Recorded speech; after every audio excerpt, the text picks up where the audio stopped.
Fil Martino joins us now from the 680 News Business Center. Phil, I've been looking forward to talking to you all day because I know you're watching the numbers, and it was just out of the corner of my eye. I was watching the numbers, the roller coaster ride we went on, and that roller coaster is linked to, I guess, what used to be now the darling of smartphones. That's right, Apple. This all stems from Apple.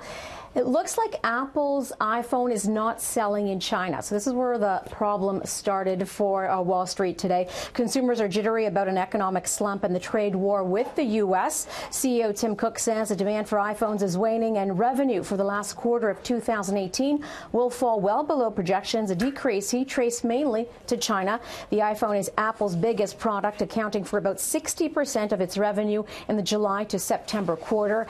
Apple is the latest company grappling with increasing Chinese consumer anxiety.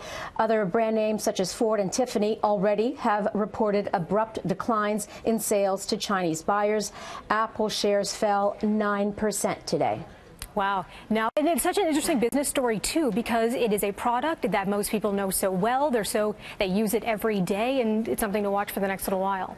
That's right. And what happened with this today is it really did a number on Wall Street. It was an ugly, ugly trading day. Stocks tumbled with tech companies suffering their worst loss in 7 years. The Dow closed down by 660 points to 22,686.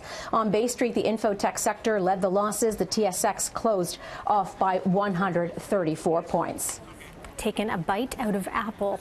Well, there appears to be no end in sight, as I was just covering a little while ago, to the partial U.S. government shutdown, and it could soon have an impact on this side of the border.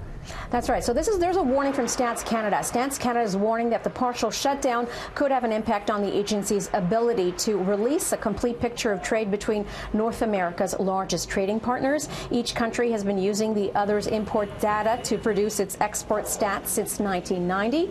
U.S. imports from Canada reported to U.S. Customs and Border Protection are compiled by the U.S. Census Bureau and sent to Stats Canada to be used as stats for Canada's exports to the United States.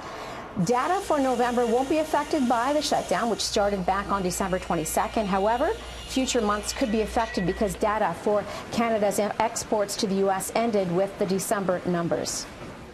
And as the weather gets colder, certainly feeling it now, many of us are dreaming of a warm vacation down south. But Phil, it turns out Canada is actually quite the winter destination for travelers. That's right. Okay, so I'm still the down south person, but apparently winter travel is finally becoming a trend for Canadians. A recent survey by Intercontinental Hotels Group found that over half of Canadians, 60%, consider Canada a go-to destination for winter travel. Robin S. Rock is a travel writer and best-selling author. Canada has an enormous bounty of winter experiences. In fact, I've just been skiing all morning with a bunch of Australians who come all the way from Australia just to experience Canada. So whether it's the ski resorts and all the snow activities, the festivals, like, say, the Festival de Voyage in Winnipeg or in Quebec City, the fact that you can do things like encounter bald eagles outside of Victoria, the ice wine, you can snowshoe amongst vineyards and taste ice wine. There's incredible cultural stuff around Montreal. Now, this survey also found that millennials are most likely to embrace the cold at close to 35% of those surveyed. And Esrak says you can't do Canada if you can't do cold. And watching those images, you're reminded just how gorgeous it is here in Canada over the winter. It's a great place. As long as you dress for it. That's right. Thanks for that, Phil. We appreciate it. We'll talk to you again tomorrow. Okay. Now it is over to Faiza Amin.